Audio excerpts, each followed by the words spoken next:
তত। এটা দুই পদ্ধতিতে, তিন পদ্ধতিতে করা যাবে। আমি বলি টাইডে একটা বিশাল বড় চাদরে আমরা কাজ করতেছি, বিশাল বড় চাদর, 5 হাত 6 হাত চাদর, চাদরটি বিশাল বড় 5 হাত 6 হাত চাদর, লম্বা ভিডিও নিছ 5 হাত 6 হাত চাদর আমি কাজ করতেছি।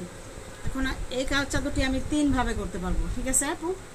এটা হচ্ছে প্রথমে আমি এইভাবে ব্রাশ দিয়ে রং দিতে পারি, মনে রাখেন ভিডিওটা কিন্তু বাসায় রেখে দিন, করতে পারবেন। এটা 3টা পার্টে, 4টা পার্টে, এই পার্টে একটা কালার, এই পার্টে একটা কালার, এই পার্টে একটা কালার, 4 পার্টে 4 রকমের কালার দিয়ে আমরা ব্রাশ দিয়ে রং করে, মানে যেমন রংটা তৈরি করে ডাইংয়ের মতো করে রং বানাবো, বানিয়ে এখানে কিন্তু এইটা এইটা ওইটা এটা সব জায়গায় আমি বিভিন্ন কালার দিয়ে দেবো। এটা এক রকমের কাজ। এটা হচ্ছে ব্রাশ দিয়ে করে তারপরে টাইডাই করা।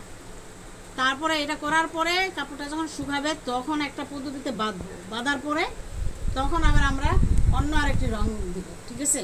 ওটা যখন আপনি কাজ করবেন আপনি তো আমার কাছে সাজেশন জানতেই চাবেন। আরেক পদ্ধতি হচ্ছে আমরা ব্রাশ না দিয়ে এভাবে আগে বেঁধে তারপর রং দিতে পারি, ঠিক কি না বলেন? বেঁধে, এই যে এখন আমি এটাকে বাঁধবো, এটাকে আমি এখন এইভাবে কুচি কুচি করে বাঁধবো, বেঁধে তারপরে আমি পরবর্তীতে রং দিব। আরেকটা পদ্ধতি হয়েছে এটাকে সেলাই করব, ঠিক আছে? শিবুরি, শিবুরি বুঝছেন তো? শিবুরি টাইপের সেলাই করে এখানে 3টা লাইন সেলাই করতে পারি, এখানে 3টা লাইন সেলাই করতে পারি, এটা 3টা লাইন সেলাই করতে পারি। এক একটা কাজের ডিজাইন কিন্তু এক এক রকমভাবে আসবে।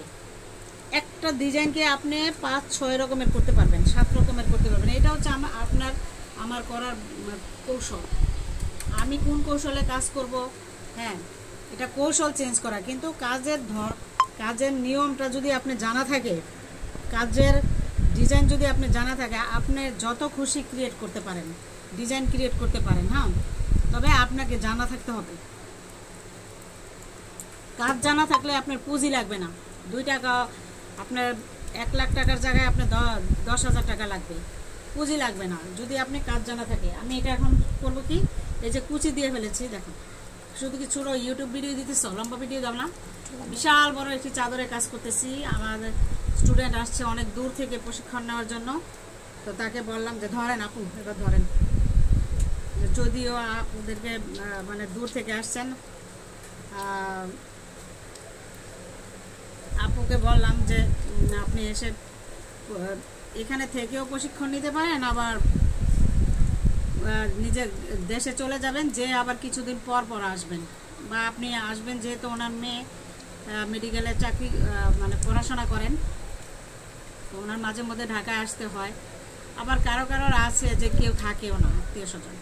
এখানে আমরা এটা বাঁধবো, এটা মিনিমাম আমাকে এত দূরত্ব রেখে বাঁধবো, যেহেতু আমরা প্রুশিয়ান কালার দিয়ে কাজ করতেছি। প্রুশিয়ান কালারের কাজই হচ্ছে রং ছড়ানো, আর যদি রং না ছড়ায় তাহলে ডিজাইন কিভাবে হবে? আপু এটা একটা কেটে ফেলি তো, আমরা বিরক্ত লাগতেছে আমার, ডিজাইন যদি না হয় আপনার এখান থেকে এইসব কাজগুলি কয়েকটা ভিডিও নিয়ে নিন। ডিজাইন যদি